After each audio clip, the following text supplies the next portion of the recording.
खबर अलवर से है। अलवर शहर के पास भूगोर ग्राम पंचायत में ग्रामीणों ने जलदाय विभाग के कर्मचारियों को पेड़ से बांधकर बंधक बना लिया। ग्रामीणों का आरोप है कि जलदाय विभाग पानी की आपूर्ति नहीं कर रहा है और विभाग के कर्मचारियों ने शराब के नशे में महिलाओं के साथ बदसलूकी की, जिससे ग्रामीणों में काफी गुस्सा है। कर्मचारियों को बंधक बनाने के बाद मौके पर विभाग के अधिकारी पहुंचे, उचित कार्रवाई का आश्वासन देकर मामला शांत करवाया।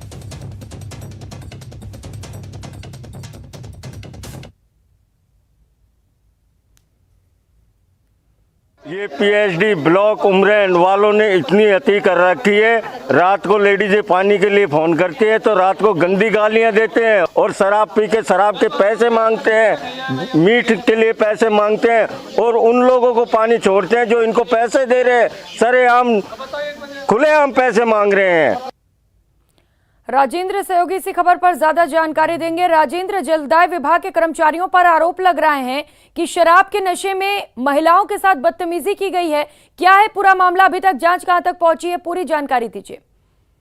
जी, ये अलवर शहर के लगते हुए भूगोर गांव का मामला है, जो ग्रामीण इलाका माना जाता है शहर का, लेकिन पूरे तरीके से जो भूगोर है वो अलवर शहर से लगता हुआ टच करता हुआ इलाका है। यहाँ पर पिछले 1.5 महीने से लगातार पानी की किल्लत चल रही थी। महिलाओं के द्वारा पानी की मांग की जा रही थी, तो जलदाय विभाग के कर्मचारी जो नल का पानी खोलते हैं उनके द्वारा पैसे की मांग की जाती है और शराब के नशे में टल्ली होकर महिलाओं से बदसलूकी करने की बात की गई। उसके बाद महिलाओं ने आज स्थानीय लोगों को बताया और स्थानीय लोग और महिलाओं ने 3 जो कर्मचारी हैं उनमें से 2 को पेड़ से बांध दिया, जबकि तीसरा कर्मचारी है वो शराब के नशे में चलता हुआ दिखाई दे रहा है। तो कहीं न कहीं पूरी तरीके से इस पूरे मामले की जानकारी मिली। उसके बाद जलदाय विभाग के जेईएन है सीताराम सैनी, वो मौके पर पहुंचे और उनके द्वारा ग्रामीणों को भरोसा दिलाया कि जो दोषी कर्मचारी हैं उनके खिलाफ कार्रवाई की जाएगी, एक्शन लिया जाएगा।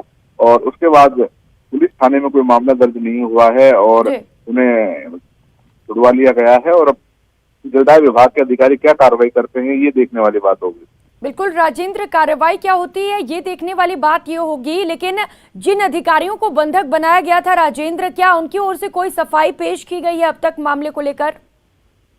जी, जलदाय विभाग के जो 3 जो कर्मचारी हैं वो पानी की जो सप्लाई जो खोलते हैं सुबह, उनसे जुड़े हुए जो कर्मचारी फोर्थ क्लास और पंप पर जो कार्यरत कर्मचारी थे वो लोग तीनों को बंधक बनाया गया है। उनके द्वारा इस पूरे मामले पर अभी तक कुछ नहीं कहा है और फिलहाल कार्रवाई से बचने के लिए वो मीडिया से दूरी बनाए हुए हैं। राजेंद्र, लेकिन ये मामला भी सामने आया है कि गांव में पानी नहीं पहुंच पा रहा है। क्या इसे लेकर भी अधिकारियों की ओर से कोई आश्वासन दिया गया है कि अब लोगों तक पीने का पानी पहुंच पाएगा? जी, अलवर में पानी की जो किल्लत है वो अकेले भूगोर का इलाका नहीं, अलवर शहर में गर्मियों में जिस तरीके के हालत थे अब उसी तरीके के हालत दोबारा शुरू हो गए हैं। यहाँ पर पानी की आपूर्ति जलदाय विभाग करने में तो नाकाफी साबित हो रहा है और उसकी वजह से शहर में आए दिन लोग पानी के लिए जाम लगाते हैं और जलदाय विभाग के अधिकारियों को ज्ञापन सौंपते हैं, लेकिन अधिकारियों के द्वारा आश्वासन देने के अलावा कोई ठोस कार्य योजना नहीं बनाई जा रही है, न ही पानी की आपूर्ति की जा रही है। लेकिन राजेंद्र, अधिकारियों को बंधक बनाया गया, उस मामले में तो आश्वासन मिल गया है कि कार्रवाई की जाएगी। पानी को लेकर कोई आश्वासन नहीं मिला है, तो अब इस मामले को लेकर ग्रामीणों का क्या कहना है? आगे क्या कुछ कार्रवाई उनकी ओर से की जाएगी?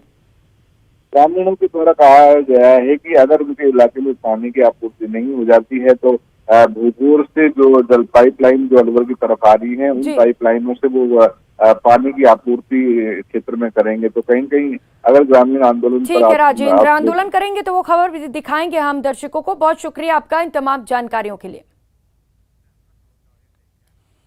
और अब खबर पहलवानों के टकराने की। झुंझुनू के बुहाना इलाके के उदा मांडी गांव में नरसिंह मेले में कुश्ती दंगल में पहलवानों ने दमखम दिखाया। सबसे बड़ी 31,000 की कुश्ती के दौरान विवाद हो गया। हरियाणा के सोमवीर छिपोली और मंजीत गोठड़ा के बीच कुश्ती चल रही थी। कुश्ती के दौरान पहलवान अखाड़े से बाहर निकल गए। इस दौरान दोनों पहलवान आपस में भिड़ते हुए नजर आए। यहां तक पहलवान मारपीट पर भी उतारू हो गए। विवाद बढ़ता देख पुलिस को बीच में आकर दोनों पहलवानों को छुड़वाना पड़ गया।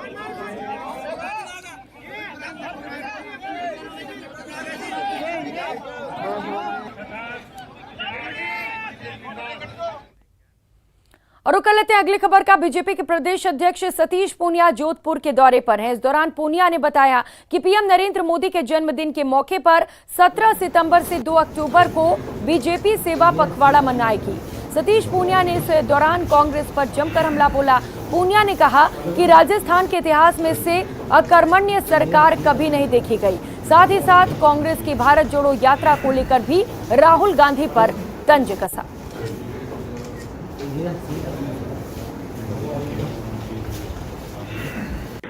किसी भी प्रदेश में यदि कोई घटना घटित होती है, कोई आपदा आती है, तो पहला जो फर्ज है उसमें सियासत की बजाय सरकार की तरफ से ये प्रयास लगना चाहिए। जैसे मैंने कहा, सामान्य बात थी, पशुधन सहायक की भर्ती कौन करेगा? सरकार करेगी। चिकित्सा अधिकारियों की भर्ती कौन करेगा? वॉट बॉक्स को कौन लगाएगा?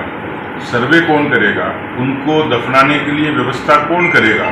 तो जो सामान्य चीजें थी जो चुनौतीपूर्ण थी, राहुल गांधी जी तो भला हो, मेहरबानी करें अपनी पार्टी पर उनको जोड़ लें तो भी पर्याप्त है। नहीं तो कम से कम जो ग्रुप 23 से लेकर गुलाम नबी आजाद जी का जो निर्णय हुआ, उससे स्पष्ट है कि कांग्रेस पार्टी की हालत क्या है। राजस्थान में आज भी जो अंतरकलह अंतर्द्वंद बरकरार है, जिसमें खेमाबंदी साफ है, जिसमें बाड़ाबंदी की आशंका हर वक्त रहती है, तो मुझे लगता नहीं कि राहुल गांधी की भारत जोड़ो जो यात्रा है वो कांग्रेस पार्टी को या देश को कहीं से जोड़ पाए।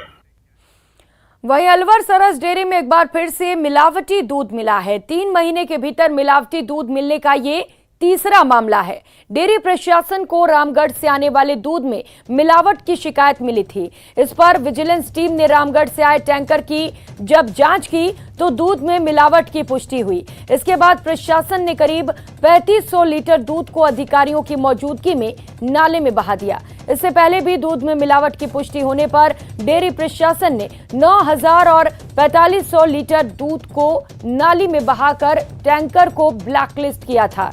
इसके अलावा टैंकर संचालकों के ठेकेदारों पर लाखों रुपए का जुर्माना भी लगाया गया।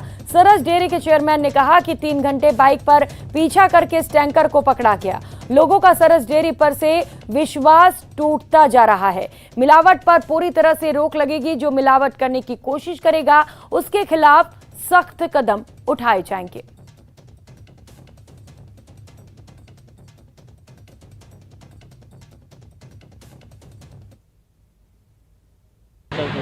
जितना इस पर दूध का जो भी जुर्माना होगा वो पूरा इस टैंकर से भरा जाएगा। लगभग 1.5-2 लाख रुपए का दूध जो नष्ट किया है उसका हर्जाना और इसकी जो भी आगे की कार्रवाई है हमारे संघ के बायलॉज के हिसाब से वो कार्रवाई अच्छी कार्रवाई करेंगे। जो आगे भी ऐसे लोग दूध माफिया हैं जो लोग ऐसी कार्रवाइयों से रुके।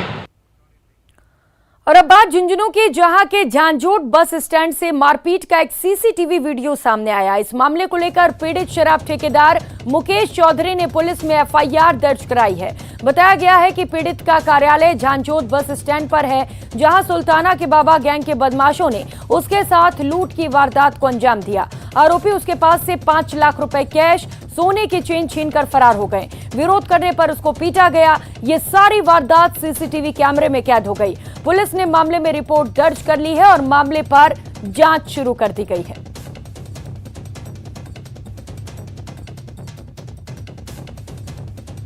ये जो गैंग आई है ये कोई सुल्ताना की गैंग थी, कोई बाबा ग्रुप।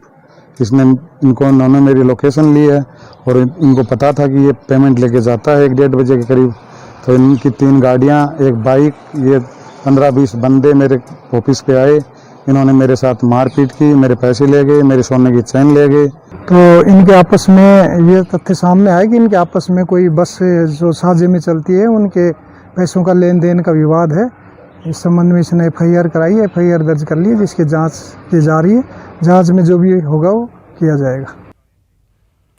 और खबरों में आगे बढ़ेंगे। नेशनल टेस्टिंग एजेंसी ने बुधवार देर रात मेडिकल प्रवेश परीक्षा नीट यूजी 2022 का परिणाम जारी कर दिया। परिणामों में शिक्षा नगरी कोटा का दबदबा कायम है। कोटा में रहकर नीट यूजी की तैयारी करने वाली तनिष्का ने 720 में से 715 अंक लाकर देश भर में टॉप किया। तनिष्का मूल रूप से हरियाणा की रहने वाली हैं।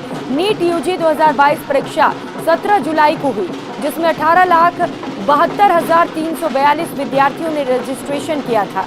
इससे पहले 2020 में कोटा कोचिंग के ही शोएब आफ्ताब ने 720 में से 720 अंक लेकर ऑल इंडिया टॉप किया था। परिणाम आने के बाद तनिष्का को बधाई देने वालों का तांता लगा हुआ है। बेटी की कामयाबी पर तनिष्का के साथ ही उसके माता पिता से भी बात की न्यूज़ 18 संवाददाता योगेश त्यागी ने। हरियाणा की शेरनी ने कोटा से रच दिया है इतिहास। पहले नंबर पर नीट के नतीजों में बाजी मारी है हरियाणा की तनिष्का ने, और इस वक्त जो तस्वीरें हैं वो सेलिब्रेशन की हैं। ये सेलिब्रेशन हो रहा है और इस सेलिब्रेशन का नज़ारा है। जो तनिष्का है वो यहाँ पर केक काटा जा रहा है, तनिष्का को मिठाई खिलाई जा रही है और इस कामयाबी के लिए सभी की तरफ से जो मुबारकबाद है वो दी जा रही है। हमारे साथ इस वक्त तनिष्का के माता पिता भी मौजूद हैं। सर, आपकी बेटी ने, हरियाणा की शेरनी ने बाजी मार दिया नीट के नतीजों में। हरियाणा की एक देसी कहावत है, हमारी चोरियां चोरों से कम नहीं, तो उसको आज इसने चरितार्थ करके दिखा दिया। जब लड़कियों को मौका दिया जाए तो लड़कों से कहीं किसी भी क्षेत्र में कम नहीं।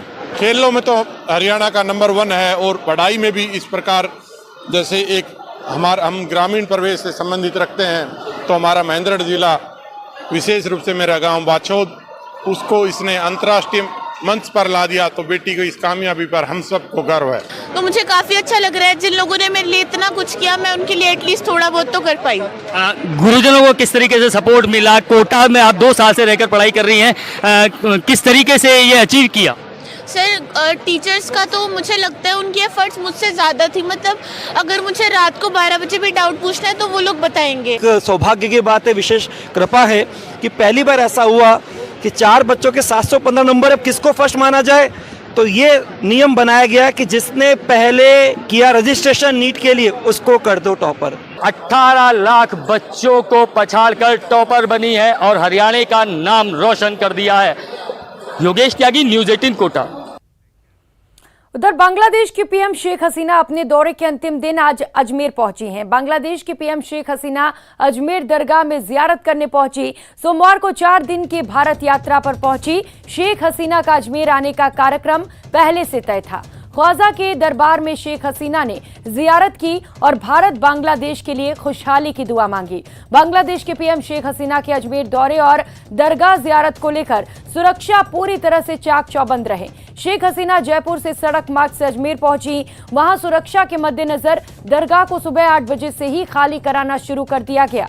सुरक्षा में कोई चूक न हो, इसके लिए फव्वारा चौराहे से लेकर दरगाह तक के बाजार भी पूरी तरह से बंद कर दिए गए।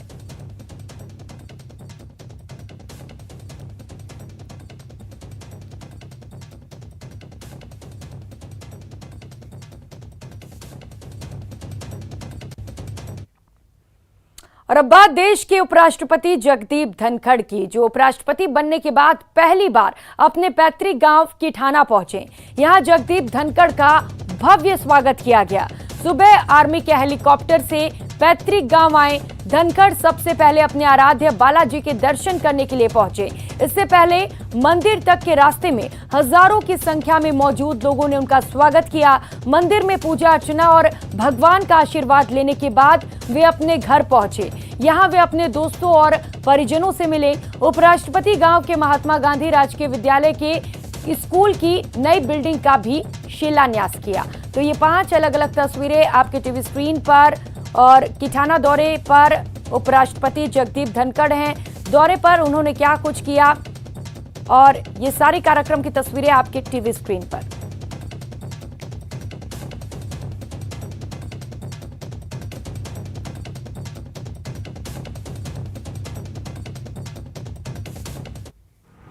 कि गांव में पढ़ाई की,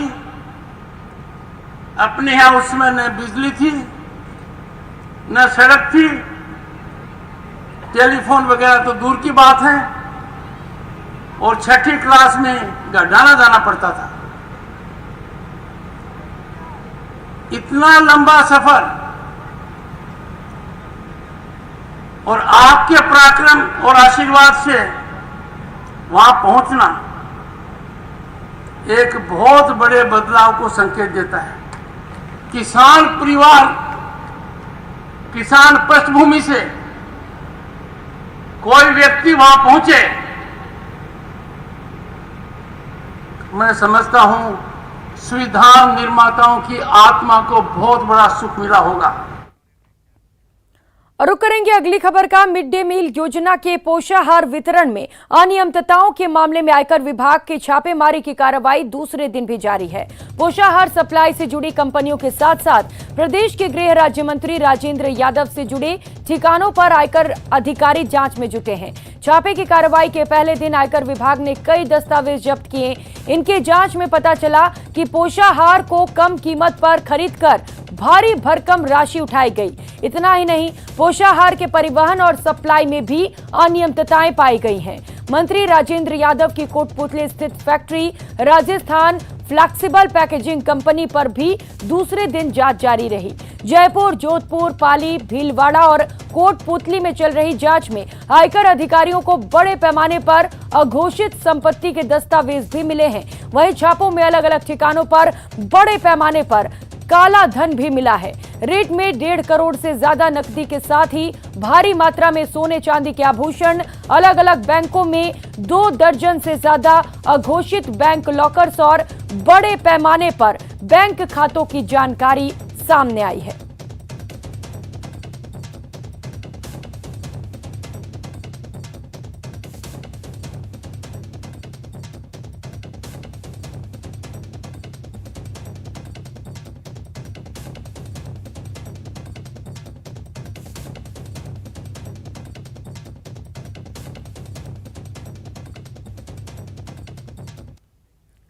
और चलिए अब बात कर लेते हैं लंपी वायरस की। दौसा में लंपी से पिछले दिनों बड़ी संख्या में गायों की मौत हुई है। प्रशासन केवल 200 गायों की ही मौत मान रहा है, लेकिन एक अनुमान के अनुसार दौसा में 1000 से अधिक गायें काल की गाल में समा चुके हैं। वहीं अब तक दवाओं की भी कमी सामने आ रही है। पशुपालन विभाग के अधिकारी भामाशाहों की मदद से आगे आने के लिए बात कह रहे हैं। पशुपालन विभाग के अधिकारियों का कहना है कि पशुपालक आयुर्वेदिक इलाज करें और इस देसी उपचार के लिए पशुपालन विभाग ने पंपलेट छपवाकर गांव में भी वितरित करवाए हैं।